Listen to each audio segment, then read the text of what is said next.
Fala pessoal, boa tarde, tudo bem? Sejam bem-vindos. Mais um dia aqui na nossa análise de benchmark. Me chamo Alan. Hoje, dia 18 de novembro, uma sexta-feira. Vou colocar minha tela para a gente iniciar com a análise. Antes da gente iniciar com a nossa análise aqui dos gráficos, né, pessoal? Só chamar a atenção no seguinte, tá? Agora nós temos aqui uma nova sociedade que é com a Wise Investimento. Então, para quem não conhece, é o maior escritório de investimento do Brasil. Eles possuem mais de 45 escritórios, né? Mais de 40 escritórios pelo Brasil, tá? Tem uma baita estrutura, né? Mais de 300 especialistas ali capacitados para atender ali de acordo com os interesses dos clientes. E assim, para quem é cliente Ficube, tem várias vantagens ali, abrindo uma conta na Wise pelo link aí que tá na descrição do vídeo, tá? Então, para quem não conhece, tem ali interesse em conhecer um pouco mais da Wise, entra pelo link que está abaixo aí na descrição do vídeo e por lá vocês conseguem aí criar uma conta. Lá vocês vão ter assessoria para tanto mercado de renda fixa, mercado de renda variável também, tem fundos imobiliários, enfim, tem várias opções de investimento, né? Um escritório ali que tem uma ampla gama ali de produtos na área de investimento. E eu acho que é bem interessante aí que vocês conheçam, tá? Então entra no link, coloca os dados aqui do seu nome, seu e-mail e o seu telefone, que a equipe da Wise vai entrar em contato com vocês aí para passar o melhor produto de acordo com o seu perfil, tá ok? Então é isso daí. Agora vamos falar dos gráficos, né? Então colocando aqui o gráfico do Ibovespa, pessoal, o Ibov chegou lá naquele alvo, né? Eu já tinha comentado ontem, na verdade ontem não, ontem eu gravei, mas deu um problema que na hora que eu fui subir o vídeo, ele tava sem o áudio e acabou ficando tarde, porque juntou com a sala da parte da tarde, tá? Mas o que eu queria chamar a atenção é o seguinte, o Ibovespa chegou, né? Ontem, ele chegou aqui na próxima faixa verde, aqui próximo dos 106 mil, tá? Quando eu vou para o tempo gráfico menor, 120 minutos, eu ainda não vejo aqui esse Ibovespa virando para cima, tá? Eu acho que ainda pode continuar nesse movimento de queda, inclusive ir lá para testar justamente aqui essa região dos 106.200, né? Justamente o fundo ali, tá? Mas também eu consigo ver o seguinte, ó, repara que ele já começa a cair no curto prazo com uma certa divergência, né? Então, ou seja, pode ser que no curto prazo, se ele segurar, né, na região aí de fundos anteriores, podemos ver, quem sabe, no curto prazo ele iniciando o movimento de repique, tá? Talvez ele não volte lá para testar de novo 118, 119 mil. Pode ser que ele venha aqui na mínima 72, 112. Pode ser que ele venha testar esses topinhos aqui no 114 para depois bater cabeça e mandar para baixo novamente. Então, vamos ficar de olho, porque olhando o curto prazo, Ibovespa chegando em pontos importantes aí, pontos de fundos anteriores, então pode ser que ele faça repique, né, um pequeno repique aí no curto prazo, né? Então isso pode acabar atrapalhando quem está pensando em vendas, né? Principalmente vender nessa região aí, que já é uma região onde ele pode ter um pouco mais de dificuldade na queda, tá? É claro, né? Supondo aí que o Ibovespa venha a perder essa região dos 106 mil, aí ele começa a abrir alvo lá embaixo, né? Aí 96 mil, aí realmente ele vai ficar com o alvo bem distante, tá? Talvez não vá direto, né? Não é que ele vai cair assim, tá? Não vejo ele caindo assim. Pode ser que ele rompa, aí volte para 50% dessa pernada de baixa para depois tentar fazer isso, tá? Então, vamos acompanhando. Não pensaria em vendas nessa região, eu acho que já está um pouco esticado e também está numa região aqui de fundos anteriores, tem que tomar muito cuidado aqui com vendas, porque ele pode fazer isso, né? Corrigir um pouquinho, e aí sim, se ele chegar por aqui e começa a falhar, dá até para assumir um pouco mais de risco, né? Porque aí a tendência é que ele volte para testar fundo novamente.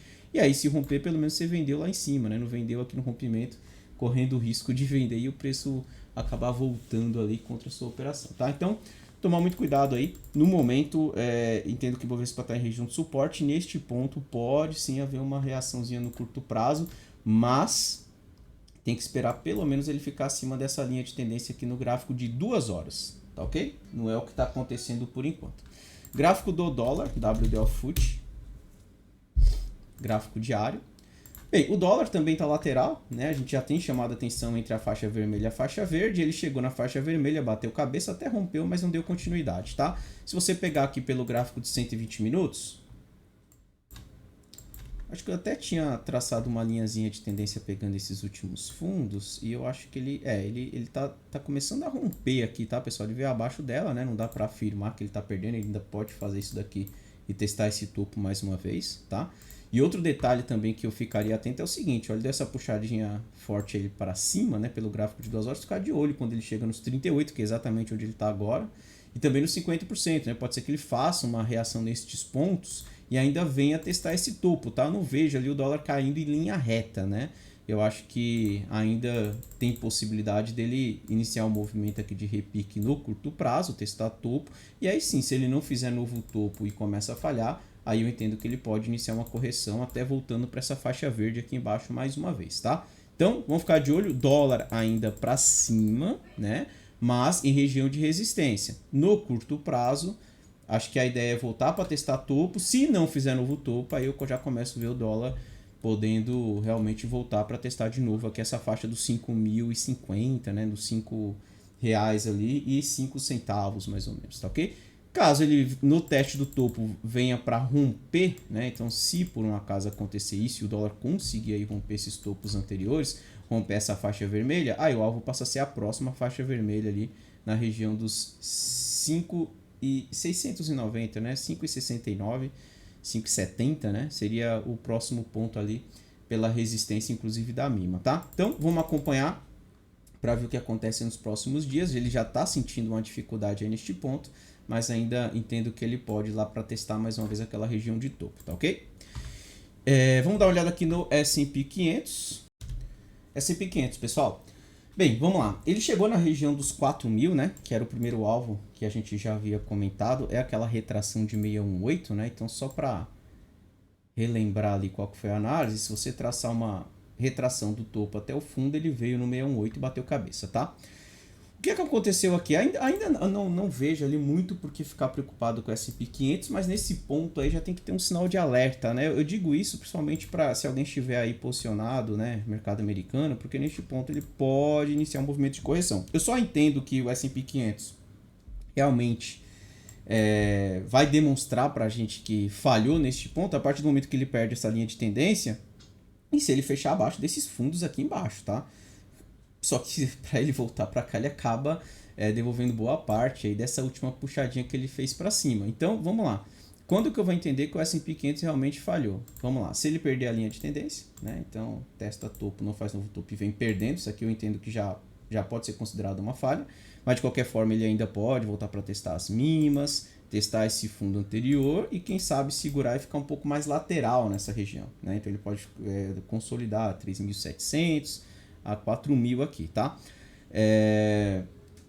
Só que, vamos lá, supondo que eu estivesse posicionado aí no mercado americano, né? Se por um acaso o S&P 500, né? E é claro, eu estou falando do S&P 500 porque é o benchmark, mas aí vale uma análise individual de cada gráfico ali, de cada ativo que você esteja posicionado. Mas supondo que o S&P 500 faça isso e vem perdendo aqui. Eu vou analisar ali cada ação que eu teria ali no mercado americano, posição, para pensar se não seria mais interessante realizar um lucro, colocar um stop no ponto mais interessante ali, para não deixar voltar, devolver o lucro que conseguiu pegar desde que o S&P 500 fez essa pernada de alta, né?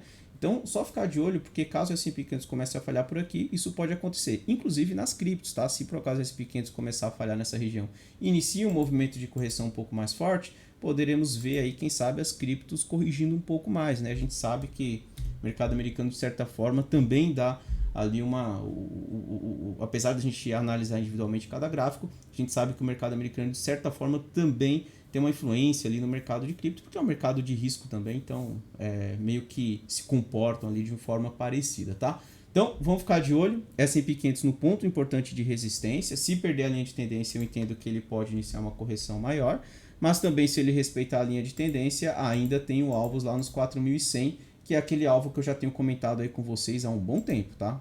Topinho anterior, topo do canal, e aqui nos 4.100 eu entendo que seria um ponto importante de resistência aí, tá ok? Então, ficar de olho aí para ver o que o S&P 500 vai fazer nos próximos dias.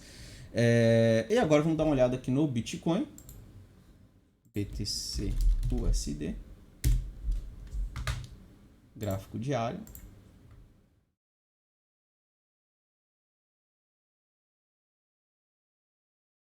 Vamos lá. BTC-USD. E também vamos dar uma olhada aqui. Bem, vamos lá. Gráfico diário, pessoal. Deu uma pernada forte de queda, certo? Voltou ali para um movimento de retração uns 38%, que na verdade foi no dia seguinte, ele deu esse movimento aqui de repique, tá?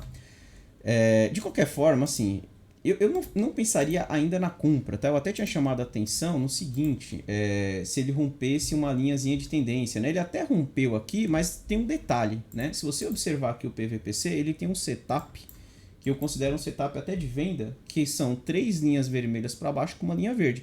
Repare que o Bitcoin já está batendo cabeça na linha verde, tá? Então assim, pessoal, Bitcoin, se por um acaso ele voltar para testar esses 16.390, 16.400 e perder essa região aqui, ele vai lá para testar de novo os 16.100, tá? 16.100, quem sabe aqui até testar essa região dos 15.800, né? Então, ficar bem atento caso o Bitcoin venha a perder 16.300, porque aí tem chance de buscar lá os 15.800, que seria esse fundo mais baixo, quem sabe até testar realmente os 15.500, e aí se perder fundo, tem alvos mais para baixo, né, lá na região de 14.000, o que seria uma possibilidade aí, caso isso venha a ocorrer, tá? Então, ficar de olho aí, porque acabou falhando na linha verde e tá voltando para testar aqui esse fundo anterior. Vamos acompanhar para ver se ele vai perder ou se ele vai respeitar. Respeitou o fundo anterior, aí eu entendo que ele continua um pouco mais lateral, como ele já tem feito aí ultimamente, né? Repara que ele começou a ficar um pouco mais de lado aí no gráfico de 2 horas, beleza? Então, vamos acompanhar Bitcoin quando chega ali na região dos 15.300, 15.400, é um ponto importante ali para ser acompanhado. Se perder, volta para testar os 15.800. Ethereum, gráfico diário. Bem, Ethereum, pernada forte para baixo. Se eu for no gráfico de 2 horas, repare que voltou também ali na região dos 38%, né, aqui nos 1.300, e desde então ele não conseguiu mais retomar aquele, assim, não conseguiu fazer um movimento de alta, né? Ele tem respeitado aqui essa linha de tendência dos topinhos anteriores no gráfico de 2 horas. E eu acho que a ideia também para Ethereum é voltar para testar fundo, tá? Perdendo aqui a região de 1.170, 1.180, acho que a ideia para Ethereum ainda é voltar para testar essa região dos 1.076. Quando que eu começaria a pensar ali numa compra pelo risco Ethereum? Quando ele começa a trabalhar acima dessa linha de tendência. Caso isso não ocorra, não tenho por que fazer compra, tá? E mesmo assim, se ele faz algo parecido com isso que eu desenhei aqui, né? Não é uma compra que vai estourar para cima, tá? Se fosse para entrar numa comprinha aí, seria para testar, por exemplo, esse topinho aqui nos 1.300, quem sabe testar esse topinho aqui nos 1.350, né? Não é que vai pegar uma tendência e subir fortemente, não é isso que eu vejo não, tá? Por enquanto, ainda vejo que o mercado tá difícil para compra. Na verdade, eu tô até com o pensamento ali de mais entrar do lado da venda pelo curto prazo do que entrar na compra, porque realmente tem muita coisa ali com alinhamento ainda para baixo, né? Voltando para pontos de retração. Então esses pontos de retração pode trabalhar ali como uma resistência e mandar o mercado novamente para testar fundo, tá? Então vamos acompanhando.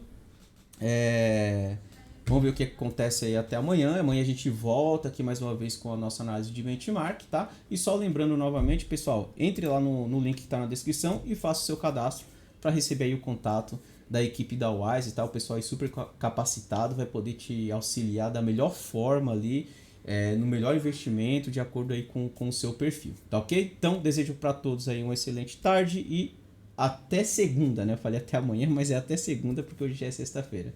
Até segunda, pessoal. Um abraço. Tchau, tchau.